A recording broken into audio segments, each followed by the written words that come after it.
After a 14-hour hospital shift, I went to surprise my fiancée. A guy answered her door in socks and said, "She's busy. Want me to tell her you came?" When she peeked around the corner and saw me, I came off a 14-hour shift with the kind of exhaustion that sits behind the eyes and refuses to move. The department had been loud all day, not with shouting but with the constant noise of alarms, carts, and feet. 2 trauma codes overlapped. One patient did not make it. Another lived, barely, and the family thanked everyone except me, which was fine. Gratitude is unpredictable in those moments. What mattered was that my hands were steady and my decisions were clean. When the charge nurse finally waved me out, it was late and I felt hollow in a familiar way. I did not go home. Home had been quiet lately, and not in a good way. Dana had been distant for weeks, clipped in messages, careful with her time, protective of her phone in a way that did not match the person I thought I knew. I told myself it was stress, that weddings do that to people, that my schedule had bent her patience thin. That story had been convenient. Tonight, with the hospital smell still clinging to my clothes, I wanted something simple. I wanted to see her face when she did not expect me. The drive across town blurred. Red lights felt longer than usual. I parked in the spot behind her building, the one she said was always open after 10. The hallway smelled like cleaning solution and old carpet. Her door was shut. There was light leaking from the frame. I knocked once, lightly, then again when nothing happened. The door opened enough to show a man in socks, bare feet planted like he belonged there. He looked at me without surprise. He did not ask who I was. He did not step back. He filled the doorway and glanced over his shoulder toward the interior of the apartment. His posture was relaxed, casual, territorial. He spoke as if he were doing me a favor, as if I were a delivery that arrived at the wrong hour. The words themselves barely registered. What registered was the assumption behind them. I said my name. I said why I was there. The man did not move. He smiled in a way that suggested familiarity with the space behind him. I could see the living room over his shoulder, the couch angled differently than I remembered, a jacket draped over the back that was not mine, a pair of boots by the door that had never touched my floor. I asked him to step aside. He did not. From the hallway, Dana appeared. She did not rush. She did not look confused. She leaned around the corner just enough to see me, and the moment our eyes met, her face went still. Not fear, not guilt, calculation. I had seen it before in patients deciding whether to tell the truth. It was the look of someone measuring damage. Everything that mattered happened in the next few seconds. I understood that this was not an accident. I understood that the man in socks did not expect me and yet was not worried. I understood that Dana had prepared for collisions like this, even if she had not planned for tonight.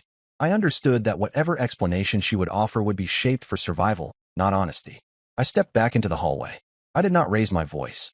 I did not ask questions that would have answers designed for me. I noticed details instead. The second phone on the kitchen counter, charging with a cable that was not hers. The way the thermostat was set lower than she liked. The faint outline on the wall where a frame had been moved. The small, efficient changes that happen when someone lives somewhere, not visits. I left. The door closed behind me with a soft click that felt louder than it should have. In the stairwell, my phone vibrated. A message came through, and then another, rapid and insistent. I did not read them. I walked to my car and sat for a minute with the engine off, hands on the wheel, breathing until the hospital faded and the apartment stayed sharp. On the drive home, memory reorganized itself. Late nights that had been explained by work dinners. A weekend trip canceled for a headache. Money transferred to cover a deposit she said had increased. A suggestion that we delay the wedding because timing felt off. None of it proved anything by itself. Together, it formed a pattern I could not unsee.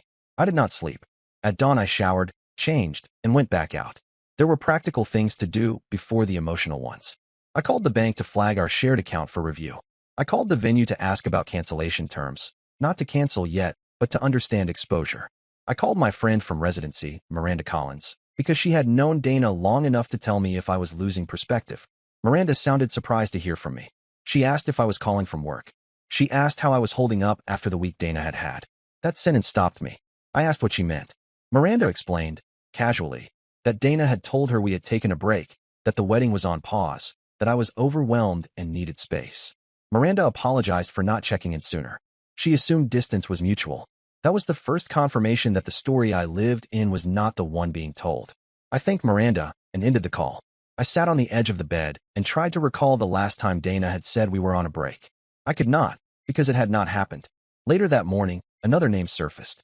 Luke Moreno. I found it because Dana had changed the emergency contact on one of our utilities months ago, back when she said the company required an update. Luke's name was there now. I remembered the man in socks and understood that he was not passing through. He was installed. I went to work. Routine helps. The department was steady. My department head, Dr. Raymond Keene, asked if I was all right because my focus was sharp in a way that often follows disruption. I told him I had a personal issue and would manage. He nodded and left it there. Trust is built in small increments, and I had paid into that account for years. By midday, messages from Dana stacked up. Explanations evolved. First there was confusion, then anger, then concern. I read them all once, slowly, and did not respond. When you answer too soon, you shape the lie for the other person. I wanted to see the full arc. In the afternoon, I received a call from an unfamiliar number. It was Luke. He sounded measured, almost respectful, and asked to talk. I agreed to meet in a public place after my shift. There was no benefit in avoiding him. Avoidance preserves fantasy. We met at a coffee shop near the hospital. Luke arrived on time. He did not apologize. He did not posture. He explained his understanding of the situation as he had been told. He believed Dana and I had ended things weeks ago. He believed my work made me unstable. He believed he had been helping her through a transition. Listening to him was like hearing a version of myself recited by someone who had learned it secondhand. I corrected him where facts mattered. I showed him messages with dates. I showed him the lease addendum with my name still present. He went quiet and stared at the table. When he spoke again, his voice had changed. He said he needed to leave. He stood and went without a scene. That night, Dana tried to come by my place. I did not open the door. I watched her through the peephole as she stood, knocked, checked her phone, knocked again, and left. The sequence repeated an hour later. Control does not like being denied. The last event of the day came unexpectedly. An email landed from an HR address at the hospital, requesting a brief meeting the following morning regarding a concern raised anonymously. The language was neutral. The timing was not. I understood then that this was not a single betrayal, but a system. It involved narratives tailored to whoever was listening. It involved preemptive defenses. It involved planning. I slept a few hours and woke before my alarm. The shape of the week ahead was clear. There would be conversations that could not be undone and consequences that would not soften with time. What surprised me was not fear, but clarity. When illusions drop, the mind stops negotiating. By the time the sun came up, I had decided how to proceed. I would document everything. I would speak once, carefully, to the people who mattered. I would not rush. I would not dramatize. I would let reality do what it does best when given space. The man in socks had opened a door. Everything else would follow. The HR meeting was scheduled for 8:30. I arrived early, not because I was worried, but because punctuality changes the tone of a room before anyone speaks. The hallway outside the office was quiet. I reviewed the timeline in my head, not to rehearse a defense, but to ensure accuracy. Facts hold up better when they are simple. The HR representative asked neutral questions about workload, stress, and recent changes in my personal life. I answered carefully and directly. I described my schedule, my evaluations, and the incident at the apartment without embellishment. I did not accuse. I did not speculate. When asked whether anyone might have reason to question my stability, I said there had been a relationship breakdown and left it there. The meeting ended quickly. The tone suggested the concern lacked substance. That was the first failed attempt to move a chess piece against me. By mid-morning, the department had returned to its usual pace. Between patients, I received a message from Miranda saying Dana had contacted her in distress and asked for help. Miranda declined to intervene and told Dana to speak to me directly. That refusal mattered. Dana's circle was already shrinking. At lunch, I pulled records.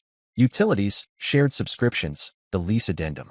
Each document was ordinary on its own. Together, they showed a pattern of quiet substitution. Emergency contact changed. Secondary user added. Notification settings rerouted. There was no single signature moment. Only a series of small administrative acts that created a second household without acknowledging the first. I left work and drove past Dana's building without stopping. The parking spot behind it was no longer empty. Luke's truck was there. The sight did not sting as much as it clarified. I continued on to the bank and requested statements printed with annotations. The clerk asked whether everything was all right. I said I needed a paper trail. She understood.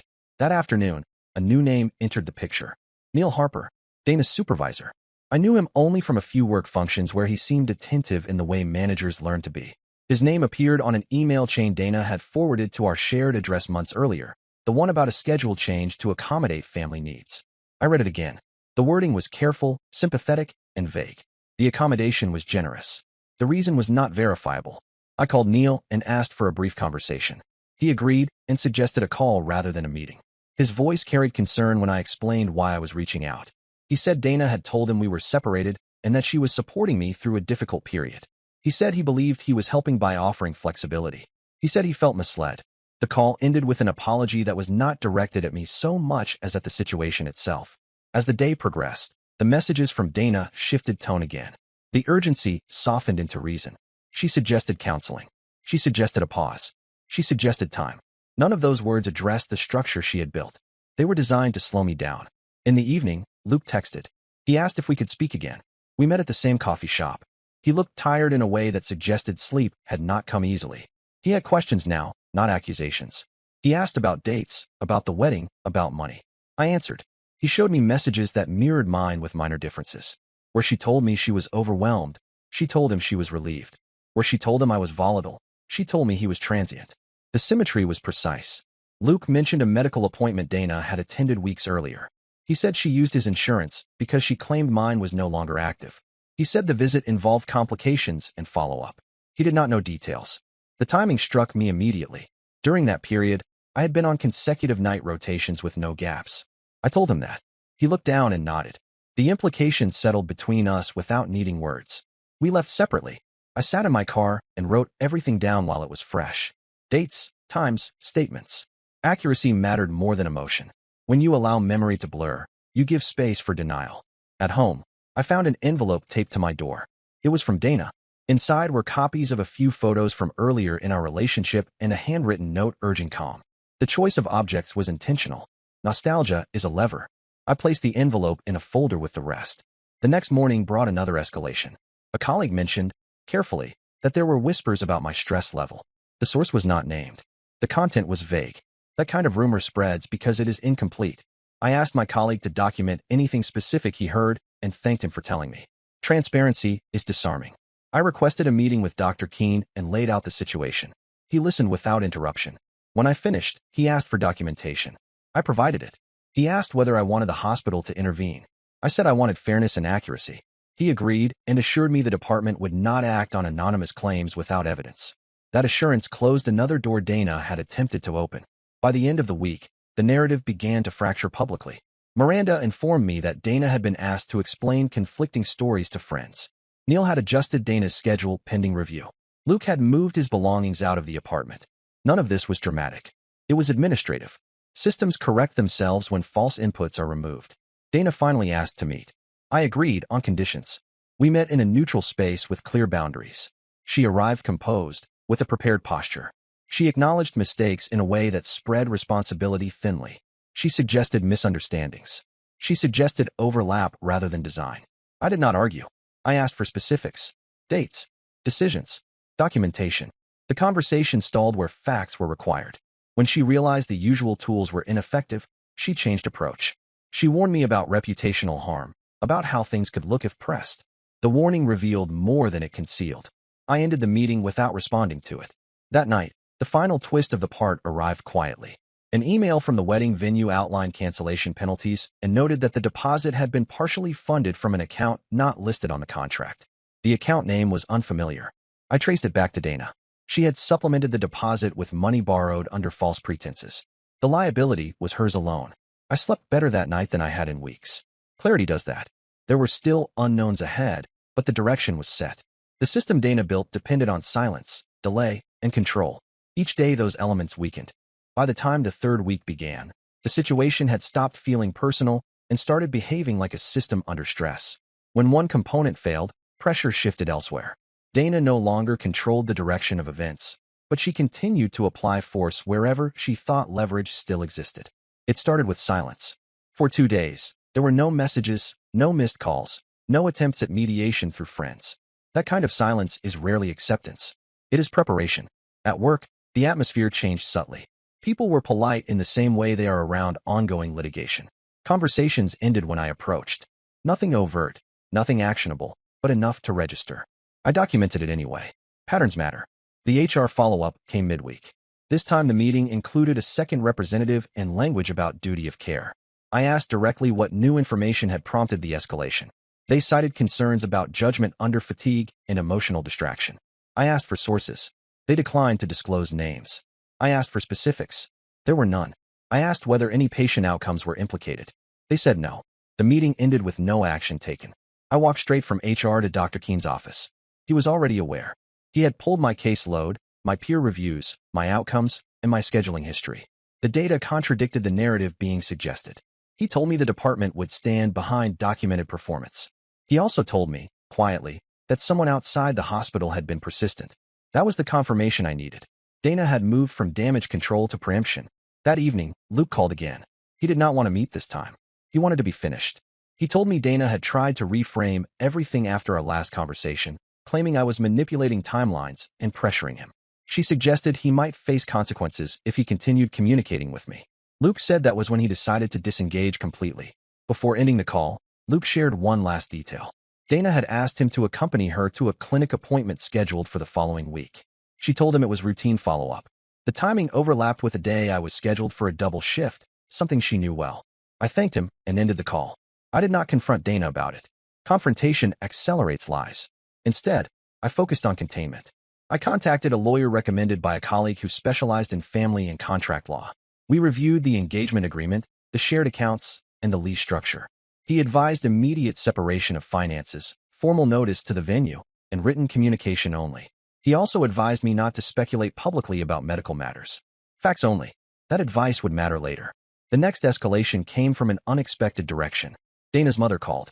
She asked to meet. I agreed, again under conditions. We met in a quiet cafe. Dana's mother spoke first. She expressed concern, confusion, and disappointment. She said Dana had told the family I was struggling and needed space, that my workload had made me unpredictable. I responded with dates, documents, and the sequence of events as they occurred. I did not editorialize. I watched as understanding replaced loyalty in small increments. By the end of the meeting, Dana's mother asked for copies. I provided them. Family dynamics shift quickly when evidence replaces reassurance. 2 days later, the clinic called me. They were verifying insurance information related to Dana. My name had been listed as a secondary contact. I declined involvement and requested my information be removed. The representative hesitated, then complied. That call was brief, but it confirmed the direction things were moving. At work, the whispers stopped as abruptly as they had begun. HR sent a neutral email closing the inquiry due to lack of substantiation. No apology. No acknowledgement. Closure in bureaucratic form. I saved it. Dana reappeared that night outside my building. She did not knock. She waited. When I came down, she spoke calmly, as if nothing irreversible had happened. She suggested we could reset if we stopped involving other people. She framed exposure as cruelty. She framed silence as maturity. I told her communication would continue through counsel and went back inside. The following week brought the most destabilizing development. A mutual acquaintance forwarded me a message Dana had sent, asking whether I had ever expressed concern about fatherhood given my schedule. The question was not innocent. It was scaffolding. I responded once, clearly, stating I would not discuss speculative matters and that all communication should go through my attorney. The acquaintance apologized and withdrew. The clinic appointment happened. I did not attend. I did not need to. The aftermath reached me anyway. Dana's sister called, distressed, asking what was happening. She said Dana had told the family different things at different times. She said timelines did not add up. She said there was now a medical reality the family could not ignore. I listened and told her I would not comment beyond what was already documented. The system began to fail loudly. Dana missed work. Neil placed her on administrative leave pending clarification of schedule misuse. The venue sent a formal notice regarding cancellation liabilities. The landlord requested clarification about unauthorized occupants over the past months. Each institution acted independently. The convergence was not coordinated, but it was inevitable. Dana sent one final message directly to me. It was long, carefully written, and framed around shared history. It acknowledged some wrongdoing while reframing intent. It asked for discretion in exchange for cooperation. I forwarded it to my attorney and did not reply. That night, I reviewed the entire sequence from the beginning. The 14-hour shift, the door, the socks, the calculation in her eyes. Every step since had followed a consistent logic. Dana had not panicked. She had managed. She had built redundancies. She had assumed time would soften edges and fatigue would blunt resistance. What she had not accounted for was documentation, or the way systems react when fed conflicting inputs, or the fact that silence, when strategic, removes oxygen rather than provides it. The end did not arrive with shouting or confessions. It arrived in envelopes, emails, and scheduled meetings that did not invite emotion. By the time Part 4 began, the outcome was already determined. What remained was execution. My attorney sent formal notice to the venue, the landlord, and the bank. Each letter was factual, restrained, and final. The venue responded first. The cancellation clause was enforced because the misrepresentation of funding violated the agreement. Dana was solely responsible for penalties and lost deposits. The venue copied her on the response. She called my attorney twice. He did not return the calls. The landlord followed. Their audit showed unauthorized occupancy over several months. The lease addendum Dana filed without my consent did not protect her. The apartment became unstable overnight. Luke's name appeared nowhere in the official paperwork, which meant the liability stayed with Dana alone. A move-out deadline was issued. At work, the closure of the HR inquiry stabilized my days. Dr. Keene circulated a brief departmental memo reaffirming performance standards and reminding staff not to engage in rumor. That single message did more than any confrontation could have. People returned to normal behavior quickly once authority removed ambiguity. Dana's administrative leave became formal review. Neil contacted me once, carefully, to clarify dates. I provided documentation already shared. He thanked me and said nothing more. His silence afterward told me enough. The family fracture widened. Dana's mother sent a message acknowledging receipt of documents and saying she needed time. Dana's sister stopped reaching out altogether. Support systems do not collapse loudly. They erode quietly when trust fails. The legal disentanglement accelerated. Shared accounts were closed. Transfers reversed where possible. The remainder was documented as debt. My attorney advised me not to pursue recovery beyond separation. Prolonged conflict benefits the person with less to lose. I accepted that advice. Dana attempted one last maneuver. She requested mediation through a mutual acquaintance, framing it as closure. I declined and instructed all contact to go through counsel. That boundary held. Once avenues closed consistently, attempts stop. The clinic matter resolved without my involvement.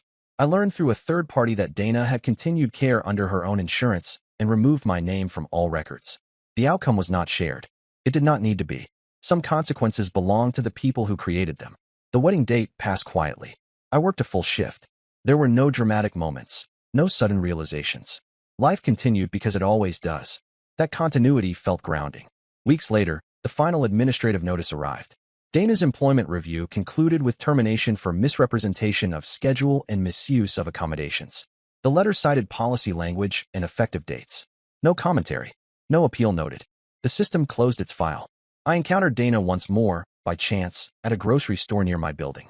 She looked smaller, not physically, but in presence. She did not approach. Neither did I. The distance was mutual and complete. Professionally, the incident faded into background noise. My evaluations remained consistent. My schedule returned to its usual rhythm. Colleagues stopped referencing the period entirely. Institutions move forward when problems resolve cleanly. Privately, the recalibration took longer. Trust does not regenerate automatically. It rebuilds slowly, through alignment between words and actions. I did not rush that process. I did not replace one certainty with another. The last piece fell into place when my attorney confirmed the final dissolution of all shared obligations. No pending matters. No unresolved liabilities.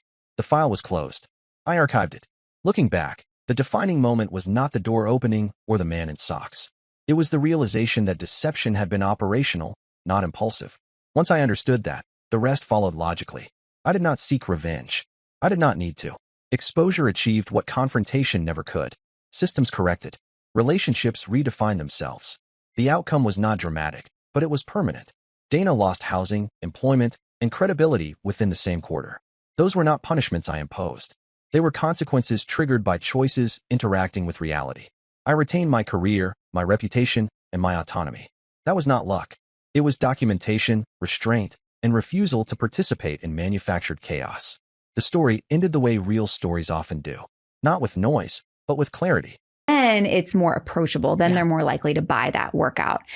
So magazines latched onto it, and now it's just something that we all accept. And when we think about the word toned, what that really means is body recomposition. So building muscle while you're losing fat, or losing fat and being able to see the existing muscle underneath.